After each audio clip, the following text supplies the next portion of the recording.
சென்னை விமான நிலையத்தில் தமிழக பாஜக முன்னாள் தலைவர் அண்ணாமலை செய்தியாளர்களை சந்தித்தார். அதனை பார்க்கலாம்.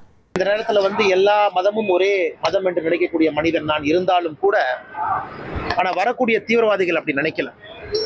நீ குரான்ல இருந்து 2 வெர்ச சொல்லு, உனக்கு தெரிஞ்சிருக்கா, நீ இந்துவா முஸ்லீமா, இதெல்லாம் கேட்டு 26 பேர் அப்பாவிகளை படுகொலை செய்திருக்கிறார். 30க்கும் மேற்பட்டவங்க படுகாயம் அடைந்திருக்கிறார். நம்முடைய பாரத பிரதமர் ஐயா நரேந்திர மோடி அவர்கள் 2 நாள் சுற்றுப்பயணமாக, அரசு பயணமாக பாரத பிரதமர் நரேந்திர மோடி அவர்கள் சவுதி அரேபியா போயிருந்தாங்க. அவர்களும் கூட ஒரே நாள்ல திரும்பி வர வேண்டிய கட்டாயம். இதே நேரத்தில் இந்தியாவில் அமெரிக்காவுடைய துணை ஜனாதிபதி ஜேடி வான்ஸ் அவர்களும் அமெரிக்க துணை ஜனாதிபதி இந்தியாவில் இருக்கிறாங்க. அதனால் இதோடைய டைமிங் கூட ரொம்ப முக்கியத்துவம் வாய்ந்ததா இருக்கு. பிரதமர் அவர்கள் சவுதி அரேபியாவுக்கு ஒரு முக்கியமான ஒரு நட்பு நாடுக்கு போகக்கூடிய நேரம், அமெரிக்காவுடைய துணை ஜனாதிபதி இங்க இருக்கக்கூடிய நேரம். அந்த நேரத்தில் ஐஎஸ்ஐ இன்ஸ்பயர்ட் இந்த தாக்குதல் நடத்தப்பட்டிருக்கிறது. நிச்சயமாக இது கண்டிக்கின்றோம் என்று சொல்வதை விட நம்முடைய அரசு கொடுக்கக்கூடிய பதிலடியும் கூட இதுல முக்கியமா இருக்க போகும். அதனால இந்த நேரத்தில் எல்லா மக்களும் கூட அமைதியா இருக்கணும். ஏன்னா யாரும் சோசியல் மீடியாவில் நிறைய விஷயங்களை பார்க்குற எல்லோருமே ஆக்ரோஷமா பதிவுகளை போடுறாங்க. தேவையில்லாதது. அரசு இயந்திரங்கள் என்ன செய்யணுமோ தகுந்த நேரத்தில் அவங்க செய்வாங்க. நேற்றிலிருந்தே நாம் பார்க்கின்றோம், அந்த ஜம்மு அண்ட் காஷ்மீரினுடைய ஆளுநர் அவங்க சொல்லியிருக்கிறாங்க, ஆன்டி டெரர் ஆப்ரேஷன் எல்லாமே ஆரம்பிச்சிருக்கிறோம். அதனால் அரசு நிச்சயமாக இதற்கு என்ன பதிலடி கொடுக்கணுமோ, எப்படி கொடுக்கணுமோ, எந்த நேரத்தில் கொடுக்கணுமோ கொடுப்பாங்க.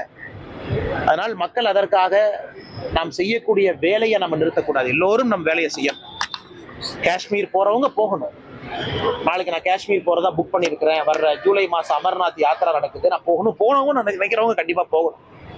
இந்த கோழைத்தனமான இந்த தாக்குதலுக்கெல்லாம் பயந்து நாம் நம்முடைய வேலையை நிறுத்தினாதான் அந்த தீவிரவாதிகளுக்கு நாம் கொடுக்கக்கூடிய பயமா இருக்கும். அதை பண்ணக்கூடாது. எல்லோரும் நம் வேலையை செய்வோம். காஷ்மீருக்கு யார் போகணும்னு நினைக்கிறோமோ போகும்.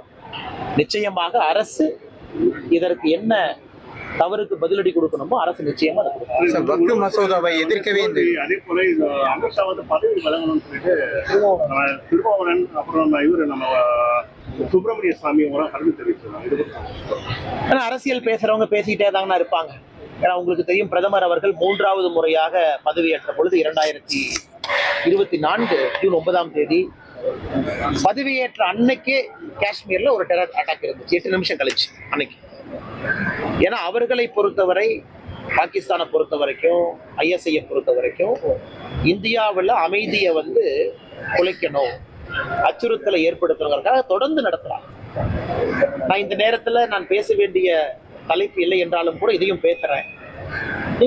உங்கள் தந்திவன் தொலைக்காட்சியில் தெனாலிராமன் தினமும் மாலை 6 மணிக்கு காண தவறாதீர்கள்.